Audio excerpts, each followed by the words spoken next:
Bismillahirrahmanirrahim. Fadzakir in nafa'ati dzikra sayadzakkaru man yakhsha.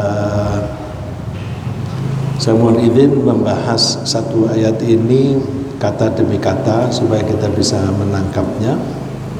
Fadzakir dari kata dzakkar yudzakiru artinya memperingatkan, berusaha membuat orang lain ingat. Dari kata dzakara yang kuru ingat. Lalu kalau dzakkara berusaha mengingatkan, membuat orang lain ingat. In nafa'atid dzikra, in nafa'at asalnya nafa'at sukun, kemudian karena diikuti sukun lagi, maka supaya bisa berbunyi, maka sukun yang pertama diberi harokat, yaitu kasrah. In nafa'atid dzikra, dalam bahasa Arab itu tidak ada dua konsonan di depan. Kalau kita pakai bahasa Indonesia umumnya tidak ada seperti itu. Kalau kita mengadopsi dari bahasa asing itu ada dua konsonan di depan, seperti prioritas. Prioritas itu dari bahasa asing gabungan antara P dan R. Tapi kalau kita bahasa Indonesia akan menjadi prioritas. Dalam bahasa Arab tidak ada dua konsonan di depan. Makanya caranya kalau ada dua huruf mati, yang di depan dihidupkan. Az-dzikra, peringatan. Nah, inna fa'atid dzikra, ini kata in. Kata in ini ada yang menganggap sebagai in itu huruf syarat. Kalau huruf syarat itu artinya jika. Tapi ada yang menganggap in ini sebagai huruf taukid. Innahu, ya, innahu. Nah, huruf taukid innahu itu bisa diringkas cukup hanya menjadi in. Nah, dengan begitu bunyinya memang in, tetapi pengertiannya innahu. Nah, hu-nya itu bukan dhamir yang mempunyai arti seseorang atau sesuatu, tetapi tidak ada artinya, hanya dibutuhkan secara tata bahasa. Karena kalau sudah ada inna harus ada isimnya inna atau harus ada subjek, tapi subjek itu hanya dibutuhkan untuk struktur kalimat, maka tidak diartikan. Nah, orang ahli bahasa Arab, ahli nahwu menyebutnya hu-nya itu dhamir sya'an. Dhamir sya'an, dhamir yang didatangkan bukan untuk artinya tetapi untuk fungsinya di dalam kalimat. Dalam bahasa Inggris ada, ya. Dalam bahasa Inggris ada. Misalnya it is easy to learn English. Asalnya to learn English is easy. Kemudian to learn English subjeknya dipindah ke belakang, easy to learn English. Nah, di depan belum ada subjeknya, maka dikasih it. Nah, it itu dalam bahasa Arab dhamir, ya.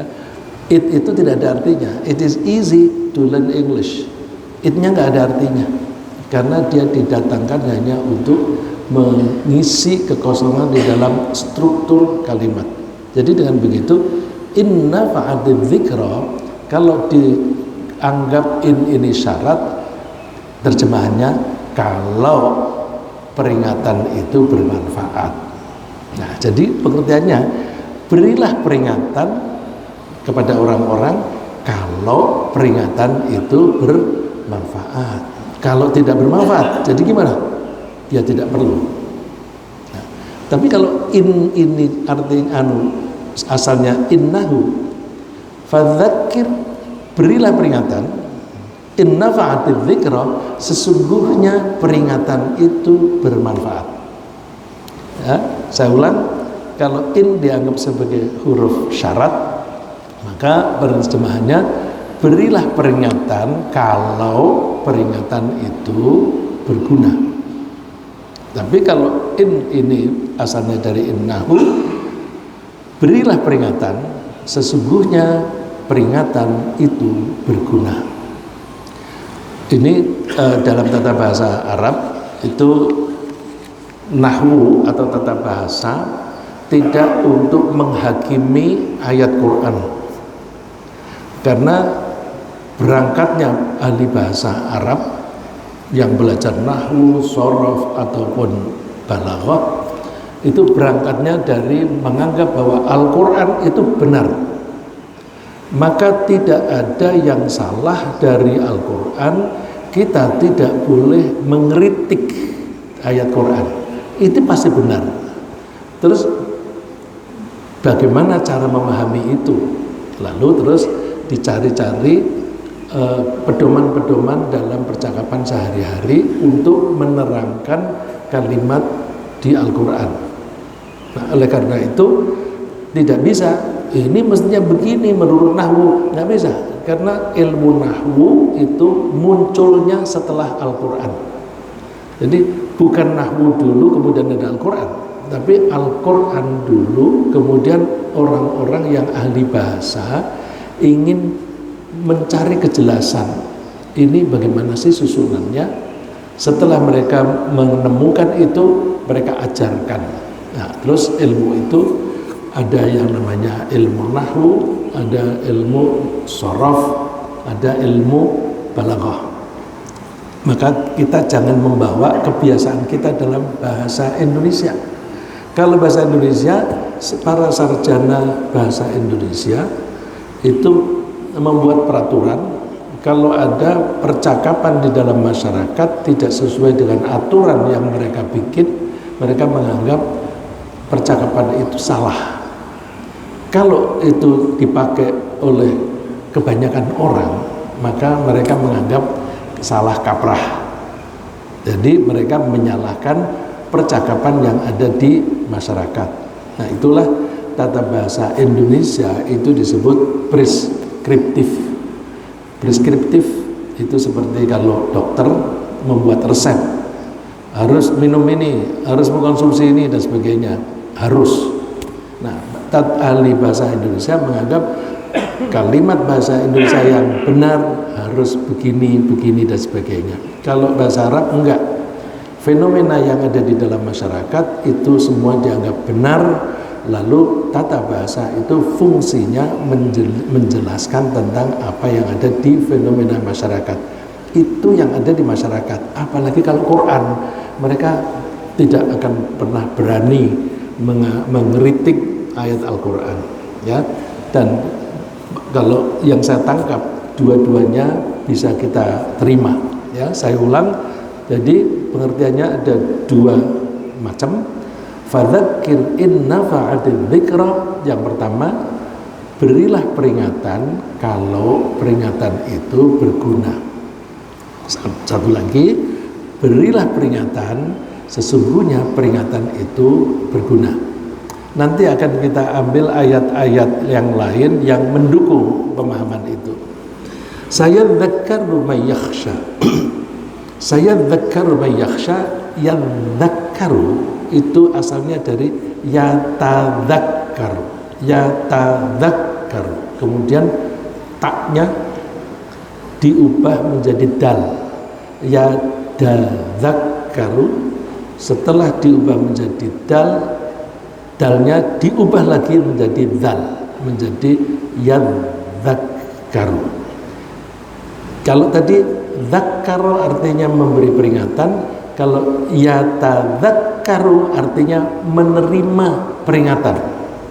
Menerima ini bukan menerima yang artinya receive, ya.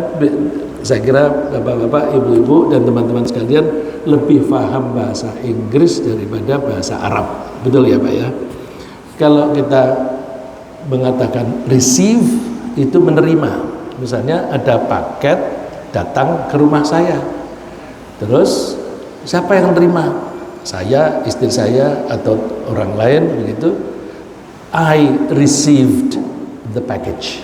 I received the package. Saya menerima. Beda dengan accept. Saya usulkan, sebaiknya masjid itu nyaman dipakai untuk beribadah, untuk orang-orang muslim beraliran madhab apapun, mau madhab Syafi'i, Hambali, mau Salafi, mau NU, mau Muhammadiyah, semua nyaman. Itu usulan. Terus kemudian pengurus secara menyeluruh, ya kita terima usulan itu. Terima ini bukan pakai receive, tetapi accept, ya, accept, menerima dalam hati. Nah, saya dzakaru ini menerima dalam bentuk menyetujui peringatan itu, dan kalau menyetujui harus dibuktikan dengan dipraktekkan, dilaksanakan. Ya. Jadi saya dzakaru akan menerima peringatan dari Allah, dari Al-Quran, mayyakhsha, orang yang takut kepada Allah. Ya, jadi artinya yang mau menerima peringatan Al-Quran hanyalah orang-orang yang bertakwa, yang takut kepada Allah. Orang-orang yang bengis tidak akan mau menerima peringatan. Ya, jadi saya dzakar mayyakhsha, orang-orang yang takut kepada Allah lah yang mau menerima peringatan dari Allah. Ya, mudah-mudahan ini sudah memberikan gambaran secara menyeluruh. Saya akan mengambil beberapa ayat yang mendukung itu. Fadzakir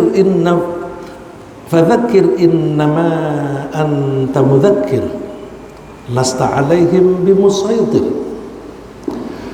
Fadzakir, maka berilah peringatan. Innama anta mudzakir, sesungguhnya engkau hanya seorang pemberi peringatan. Innama itu takkid, penekanan, dan tahsis atau tahsir. Tahsis itu mengkhususkan. Jadi penerjemahannya innama itu ada dua pengertian di situ, sesungguhnya dan hanya. Ya, mesti ada sesungguhnya dan ada hanya. Maka diterjemahkan sesungguhnya kamu hanyalah orang yang memberi peringatan. Artinya apa? Nabi itu tugasnya hanya memberi peringatan sampai situ. Lasta alaihim bimusaitir, kemudian innama anta mudzakir diterjemahkan, ditafsirkan oleh Allah sendiri, kamu bukan orang yang memaksa-maksa. Jadi kalau kita berdakwah, udah kita sampaikan saja, nggak usah maksa-maksa. Orang maksa-maksa itu macam-macam caranya. Ada kalanya kamu harus laksanakan ini, kalau enggak aku pukul, kalau enggak aku masukkan kamu ke penjara. Itu memaksa. Memaksa juga bisa dengan cara begini, kamu harus melakukan ini, kalau enggak kamu dosa kamu, jadi harus seperti ini. Nah, itu maksa. Nah, jadi Rasulullah itu tidak pada posisi memaksa. Jadi kalau yang tertarik, musaitir itu asalnya musaitir, pakai sin. Asalnya pakai sin, kemudian karena dia berdekatan dengan to, maka sinnya diubah menjadi sod, musaitir. Jadi pengertiannya tadi, fadzakir in nafa'atidz dzikra, fadzakir ini Allah menugasi Nabi memberi peringatan, tapi dibatasi bahwa tugas Rasulullah hanya memberi peringatan, tidak memaksa-maksa. Kemudian ini memberi penjelasan yang di ayat 10 tadi, saya dzakaru mayyakhsha. Ini diterangkan di sini, wa dzakir fa inna dzikra tanfa'ul mu'minin. Dan berilah peringatan, sesungguhnya peringatan itu bermanfaat untuk orang-orang mukmin. Coba perhatikan di sini tata bahasa lagi. Fa inna dzikra. Tadi salah satu pemahaman inna fa'ati itu innahu. Innahu berarti sejalan dengan ini inna dzikra, sesungguhnya. Ya, jadi kalau kita menerjemahkan inna fa'ati dzikra dengan innahu nafa'ati dzikra sejalan dengan ayat ini, maka sesungguhnya peringatan itu bermanfaat untuk orang-orang mukmin. Tentu saja kita bisa menerima usulan atau anjuran orang lain kalau kita percaya kepada orangnya dan percaya kepada pesannya. Kalau kita tidak percaya kepada orangnya, meskipun orang itu menyampaikan berita-berita yang benar dan bagus, kita nggak akan menerima. Begitu juga, meskipun orangnya itu baik, tetapi kalau dia mengutip pesan dari orang lain dan pesan itu menurut kita salah, kita tidak percaya. Karena kita tidak percaya kepada pesannya, maka pesan dia tidak bermanfaat untuk kita. Pelajaran bagi kita apa? Kalau kita ingin menggunakan Al-Quran sebagai pedoman hidup, kita harus percaya dulu, beriman dulu. Udah, apapun yang dikatakan Quran, aku percaya. Kalau kita tidak mengambil sikap itu, pesan-pesan dari Allah itu akan mental, ya, akan mental. Jadi ini kita harus menata hati. Allah mengatakan apa di Al-Quran? Yes, yes. Ini seringkali terjadi begini. Kita ini kan belajar sekolah dengan mengacu kepada buku dan guru-guru yang sekuler. Karena guru kita, buku-buku kita itu sekuler, maka logika kita itu terpengaruh dengan sekularisme tadi. Karena terpengaruh sekularisme, maka kita menggunakan logika kita, itu logika sekuler. Nah, kalau kita menganggap bahwa pendirian sekuler itu benar, Al-Quran itu tidak sekuler, maka begitu ada pesan dari Al-Quran, orang ini mental, nggak bisa mempercayai itu. Orang sekuler itu antara lain begini, aku percaya suatu teori itu benar kalau bisa dibuktikan secara empiris. Kalau tidak bisa dibuktikan secara empiris, aku nggak percaya. Nah, itu udah pegang. Nah, bagaimana kita bisa membuktikan secara empiris bahwa semua orang yang mati suatu saat akan dibangkitkan kembali? Wah, mana ada? Itu kan ada di video. Notabene yang ngomong aja belum pernah membuktikan. Ya, itu dulu terkenal seperti itu karena yang ngomong itu seorang tokoh, yang merasa benar sendiri, merasa lebih berkuasa daripada kepala negara, itu mengatakan begitu. Ya, terus kenapa begitu? Ya, dia mengikuti ajaran-ajaran yang sekuler, bahwa kita percaya suatu teori bila bisa dibuktikan secara empiris. Secara empiris itu harus bisa dibuktikan dengan pengamatan, apakah dengan mata, dengan telinga, atau dengan indera yang lain. Kalau nggak bisa dibuktikan, itu bohong. Nah, jadi saya tuh pernah mendengarkan satu lagunya itu iramanya enak, perempuan yang nyanyi. Terus ngomong tentang kehidupan setelah mati. Terus ada kata it's a lie, itu bohong. Masya Allah. Jadi berbahaya kita itu mendengarkan lagu-lagu barat, karena lagu-lagu barat itu kan dinyanyikan dan disusun oleh orang-orang yang sekuler, yang tidak percaya dengan kehidupan setelah mati. Bagaimana bisa membuktikan bahwa seseorang itu setelah mati bisa bangkit? Karena kalau kita mau membuktikan, kita harus mati dulu. Kalau kita mati dulu, nggak bisa datang lagi bilang kepada orang lain bahwa oh, ke pengalamanku di kuburan begini-begini, nggak bisa. Jangankan seperti itu, Silaban yang membuat desain Masjid Istiqlal, dia berteori mengatakan masjid ini tidak akan rusak dalam 100 tahun. Dia meyakini itu dari segi desain, dari segi struktur, dari segi bahan. Tuh, kalau semua dipenuhi nggak akan rusak dalam 100 tahun. Apakah dia bisa membuktikan? Sebelum 100 tahun dia sudah mati. Yang membuktikan orang lain. Jadi nggak bisa kita itu mengaku bahwa yang benar hanya yang bisa dibuktikan secara empiris, karena ada hal-hal yang di luar jangkauan kita.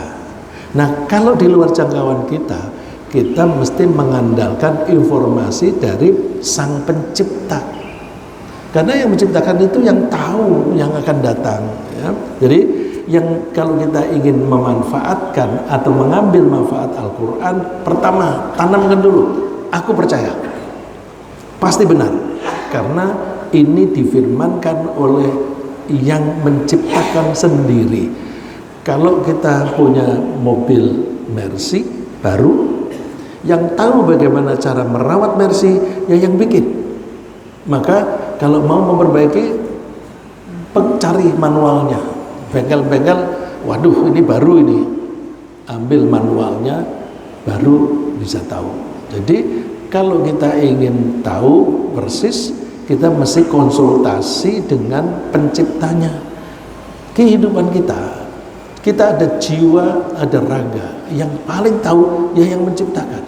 Maka kalau konsultasi mesti dengan Sang Pencipta, yaitu firman-Nya Al-Quran. Nah, ketika kita memberi peringatan, menggunakan apa? Allah menyebutnya fadzakir bil Quran. Berilah peringatan dengan Al-Quran. Jadi kalau Allah menugasi Rasulullah untuk memberi peringatan, pedomannya apa? Pedomannya Al-Quran. Coba kita lihat. Tadi saya menyebut Mercy. Kalau kita mengoperasionalkan, mengendarai Mercy, kita membaca nggak buku manualnya? Kalau misalnya ada orang mencuri Mercy baru, terus di starter nyala, jalan, baru 1 kilo mogok, dia udah nggak bisa jalan. Terus, nah ini udah oleh yang punya sudah di set bahwa bensinnya hanya bisa digunakan untuk berjalan 1 kilo. Pasti mogok. Dia mau mencari Mercy lebih sulit daripada mencari Avanza. Itu karena itu ada petunjuk-petunjuknya bagaimana mengoperasionalkan komputernya, di set bagaimana. Nah, kalau kita mau memakai mobil Mercy, kita mencari manualnya dari pabriknya. Kita ini pabriknya siapa? Yang membuat kita Allah. Kok kita tidak mau membaca manualnya? Manualnya kita apa? Al-Quran.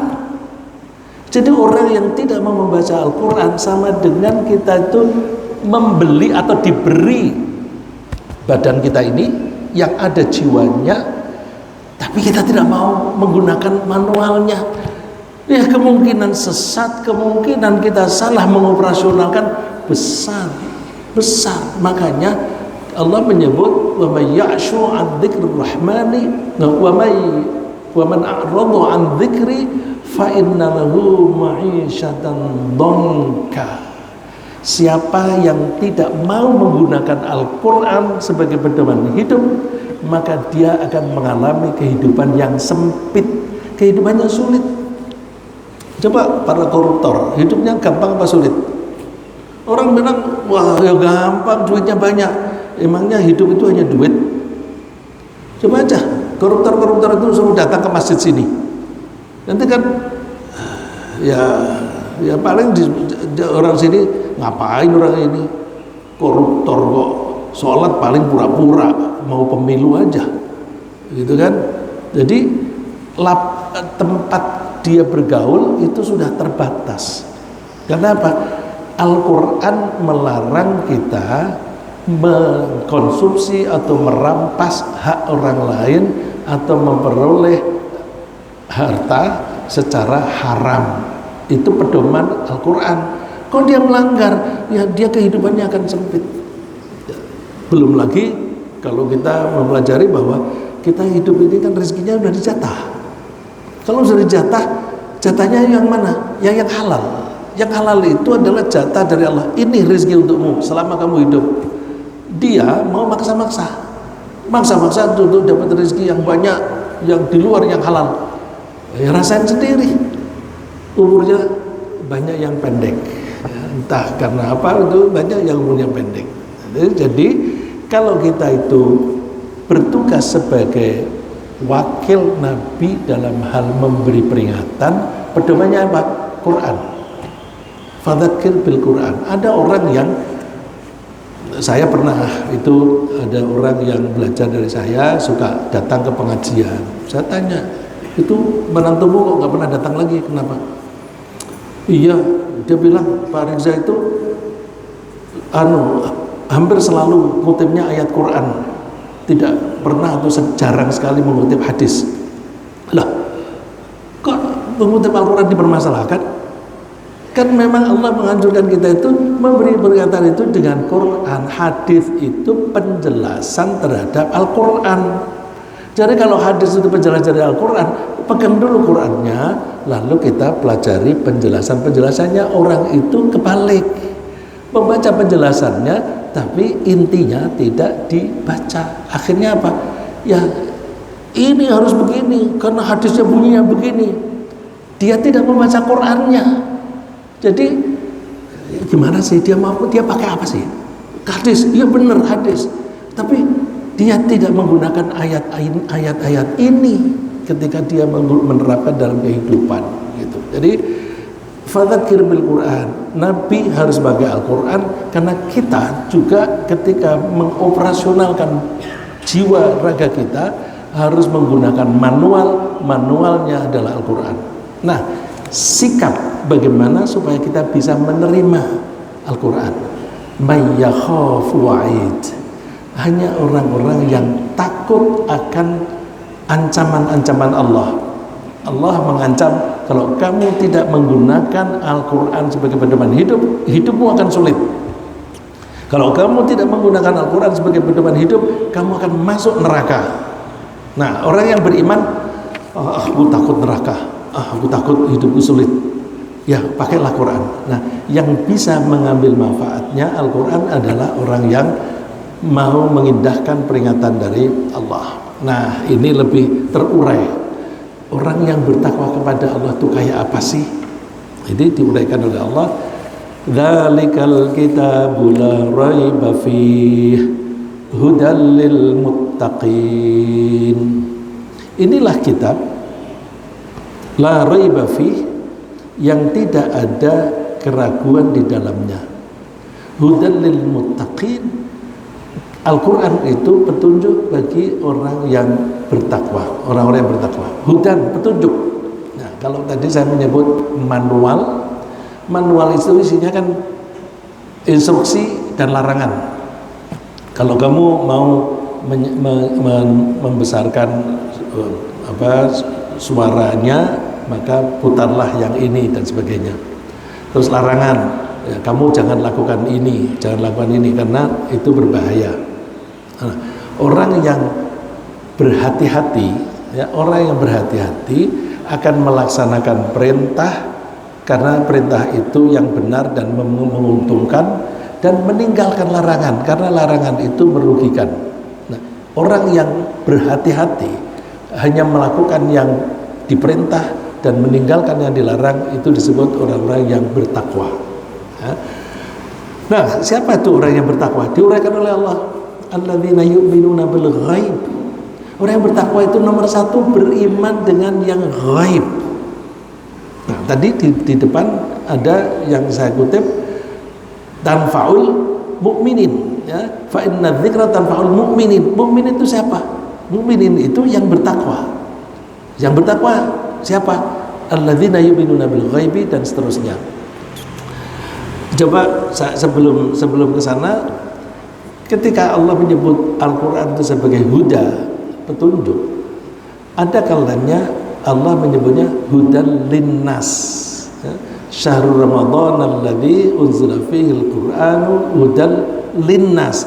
Al-Qur'an itu petunjuk untuk manusia seluruhnya, baik orang itu muslim atau tidak muslim, suku apapun. Al-Qur'an itu petunjuk untuk mereka. Tapi di sini lil muttaqin, orang-orang yang bertakwa saja. Artinya apa? Al-Quran ini fungsinya peringatan untuk semua orang, tetapi yang bisa mengambil manfaatnya hanya orang yang bertakwa. Nah, jadi ini tidak bertentangan. Saya ulang, Al-Quran ini peringatan untuk semua manusia, baik dia muslim atau tidak muslim. Tapi yang bisa mengambil manfaatnya hanya orang yang bertakwa. Kriterianya nomor satu yang disebut oleh Allah, yang beriman kepada yang ghaib. Hati-hati ketika kita menyebut ghaib. Ghaib tidak sama dengan ghaib. Ghaib, gha-nya panjang. Kalau ghaib itu lawan katanya hadir.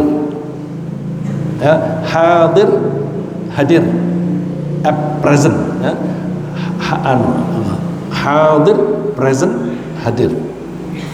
Kalau ghaib, ghaib kebalikan dari hadir adalah absent atau tidak hadir. Ini bukan ghaib, tapi ghaib. Kalau ghaib itu lawan katanya adalah syahadah. Syahadah, ghaib. Syahadah itu artinya apa? Alam yang bisa kita saksikan. Syahadah, syahidah itu menyaksikan. Alam yang bisa kita saksikan itu alam syahadah. Alam yang kita tidak bisa saksikan itu namanya alam ghaib. Bukan ghaib, bukan gaib. Ya, gaib misalnya, wah itu ada makhluk alam gaib. Kalau kita sehari-hari bilang makhluk alam gaib itu siapa maksudnya? Setan.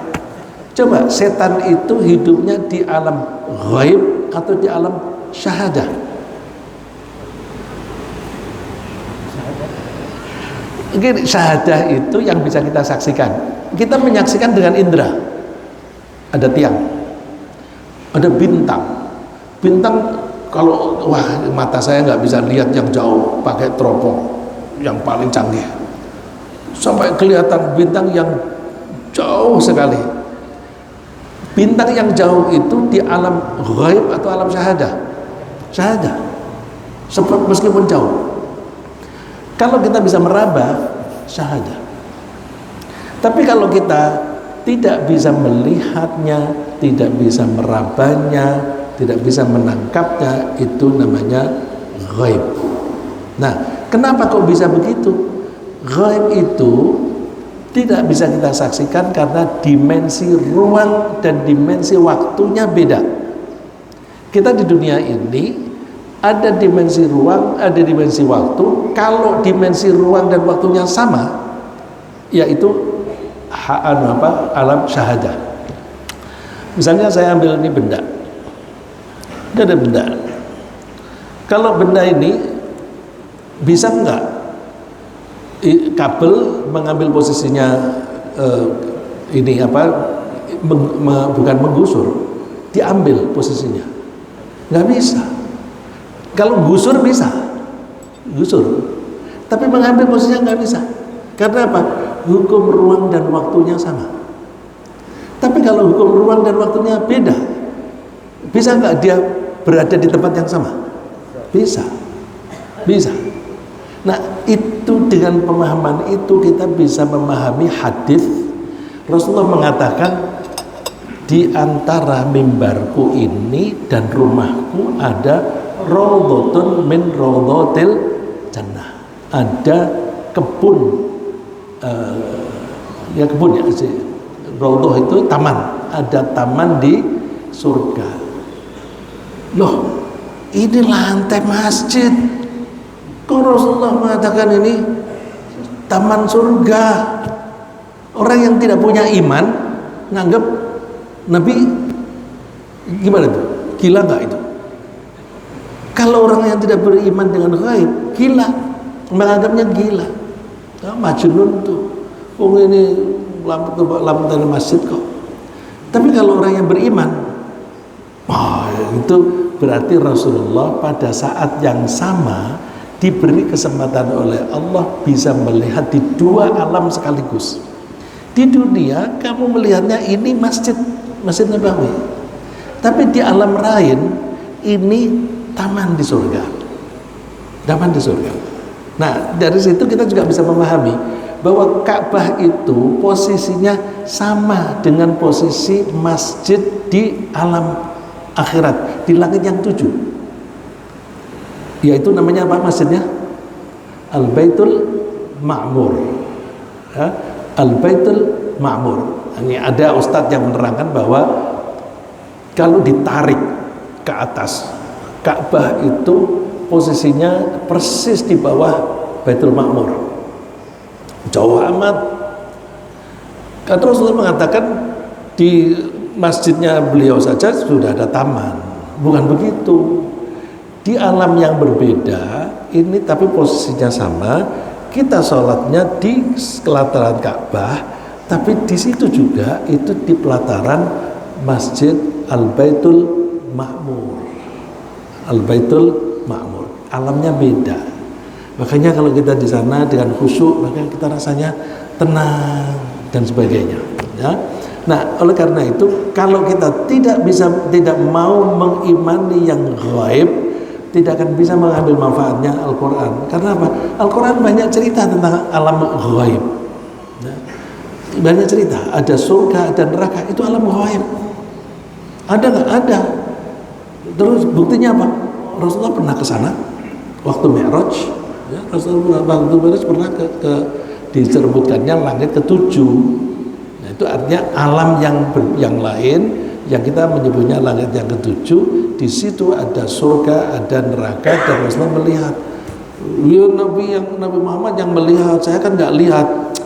Ya, jangan sok lah. Kita ini kan banyak dosa dan kita ini kurang kuat imannya. Oleh karena itu kita tidak ditunjukin secara langsung. Wakil aja nggak apa-apa lah. Wakilnya orang yang soleh gitu. Jadi kalau orang kafir, ya aku mau lihat sendiri. Kalau aku nggak lihat sendiri, aku nggak percaya. Nah itu orang kafir. Ya. Nanti kalau ditunjukin, Allah mengingatkan di Al-Quran. Kalau ditunjukin, nanti bilangnya, lah tadi aku di masjid syuhada, kok sekarang berada di surga. Wah, kena sihir aku. Nah terus nganggapnya kena sihir. Ya. Lagi, jadi kalau begitu jin itu di alam ghaib atau syahadah? Syahadah, karena ada teman kita yang bisa melihat. Kalau ada teman kita yang bisa melihat, berarti dimensi ruang dan waktunya sama. Kalau kita tidak bisa melihat, kebanyakan ya karena lebih baik nggak bisa lihat. Allah tuh bijaksana. Lebih baik kita nggak usah melihat deh. Kalau melihat itu nanti macam-macam gitu. Ya. Ada yang suka melihat jin, nggak enak itu. Nanti kita dikerjain. Kalau kita nggak melihat, dia mau godain kita, ngeledek kita, nggak masalah, nggak mempan, biar nggak aja, aku nggak lihat ini.